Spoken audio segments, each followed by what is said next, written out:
Olá pessoal, eu sou o Thiago e hoje eu vou falar um pouco acerca das variáveis aleatórias unidimensionais, com enfoque nas variáveis aleatórias contínuas. Bom, então vamos lá.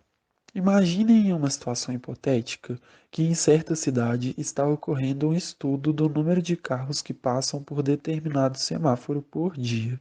Logo, percebe-se que o número de carros deste estudo é dado por números naturais, de modo que possam ser contabilizados em um, 2, 3, 4 carros e assim por diante. Agora, imagine que nessa mesma cidade, você, meu caro ouvinte, é contratado como engenheiro urbano em um momento em que a prefeitura está dando início a um plano de resíduos sólidos. E em dado momento, você ficou encarregado de determinar pela base de dados que a prefeitura possui a quantidade de resíduos poliméricos gerados pela cidade nos últimos anos, de modo que seja usada como base para a tomada de decisão. Com isso, você verificou que em dado ano a quantidade foi de 415,53 kg.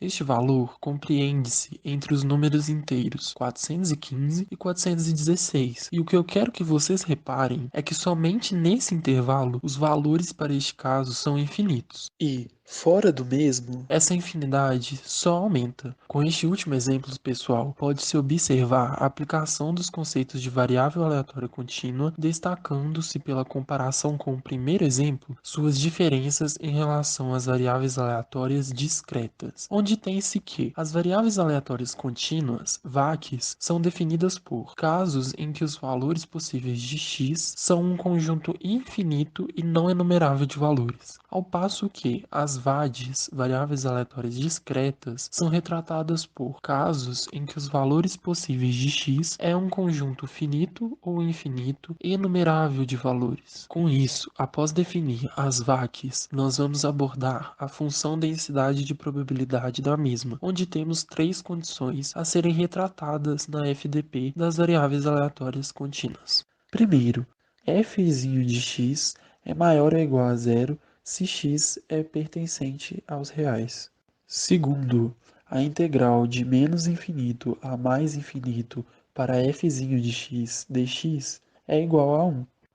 Terceiro, tem-se que dado um evento A que esteja compreendido entre os valores b e c, a probabilidade deste evento ocorrer será determinada pela integral de b até c de f de x. Essa última pontuação realizada é observada no gráfico presente no slide, onde a probabilidade de A é representada pela área abaixo do gráfico entre os pontos B e C.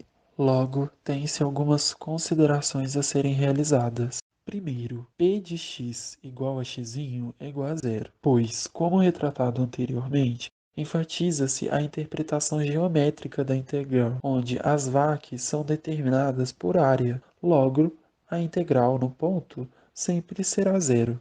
Essa primeira consideração influencia nas duas seguintes, onde a segunda afirma que no mundo das VACs não vai fazer diferença os limites dos intervalos onde x é analisado nas probabilidades ser considerado ou não no cálculo, pois, ressaltando-se mais uma vez, a probabilidade no ponto é igual a zero. Logo, tanto faz se o sinal for maior ou igual, ou menor ou igual, pois no fim o resultado sairá o mesmo.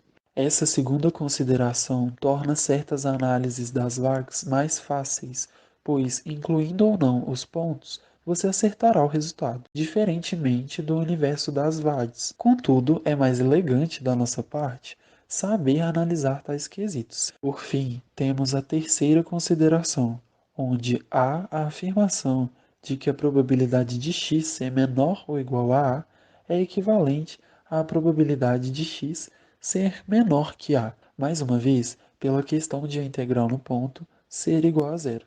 Seguimos agora para a função densidade acumulada, FDA. As FDAs das VACs são determinadas por f de x, onde denota-se por p de x menor ou igual a x igual a integral de x a menos infinito de f de t dt. Seguidamente, determinam-se algumas propriedades da FDA. Primeiro, a FDA sempre estará compreendida entre 0 e 1. Segundo, f de menos infinito equivale a zero e f de mais infinito equivale a 1. Terceiro, se x1 é menor do que x2, fzão de x1 será menor do que fzão de x2. Por fim, tem-se uma correlação entre a FDP e a FDA, onde a integral da FDP resulta na FDA e, consequentemente, a derivada da FDA resulta na FDP.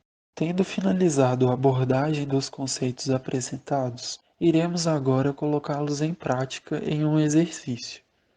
O tempo de duração em anos de um telhado verde é considerado uma variável aleatória contínua, com a seguinte função: f de x é igual a menos 3 mais x sobre 2 se x estiver compreendido entre 3 e 5, ou zero caso contrário. Com isso, verifique se f de x é uma função densidade de probabilidade e calcule a probabilidade de o tempo de duração de um telhado verde escolhido ao acaso ser inferior a 4. Então vamos lá. Primeiramente, devemos analisar o que se pede o exercício. Inicialmente, ele solicita determinar se f de x é uma FDP.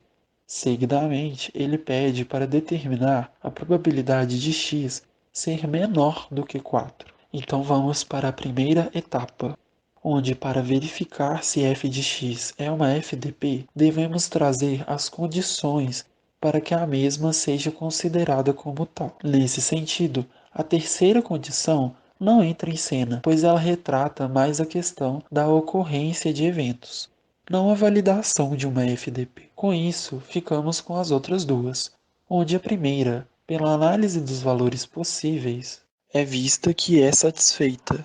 Então, agora resta verificar a segunda condição de validação, que afirma que a integral de menos infinito a mais infinito deve ser igual a 1. Para resolver este cálculo, devemos recordar uma propriedade da integral, que instrui em como combinar integrais da mesma função em intervalos adjacentes, onde, ao aplicá-la, ficamos com a integral de menos infinito a 3 de f de x dx, mais a integral de 3 a 5 de f de x dx, mais a integral de 5 a mais infinito de f de x dx, sendo que isso tudo deve equivaler a 1.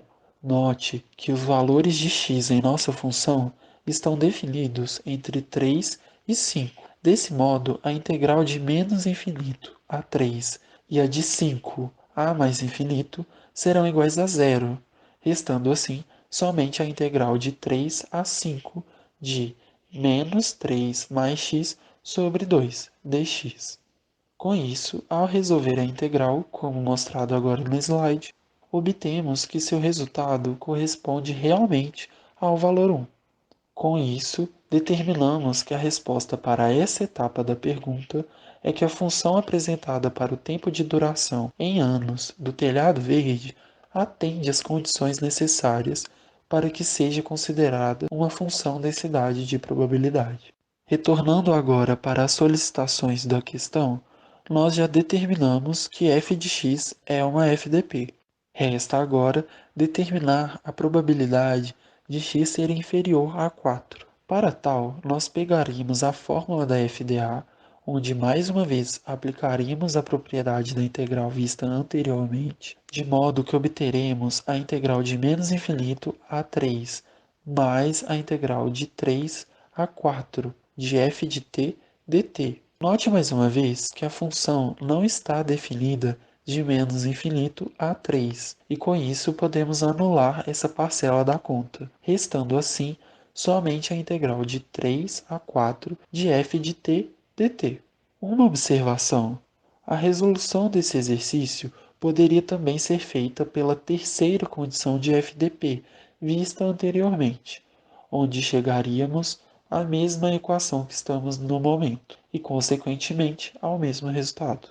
Dando continuidade à resolução, apresenta-se no slide a resolução da integral que obtivemos, onde obtemos como resposta que a probabilidade de o tempo de duração de um telhado verde escolhido ao acaso ser inferior a 4 anos é de 25%.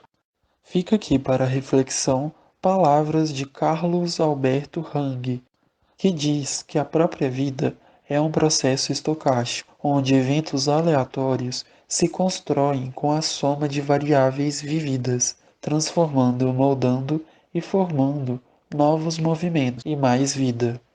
Aí embaixo seguem meu número e o meu e-mail institucional, para caso hajam dúvidas ou queiram pontuar alguma coisa acerca dos conceitos apresentados. Obrigado pela atenção e nos vemos na próxima.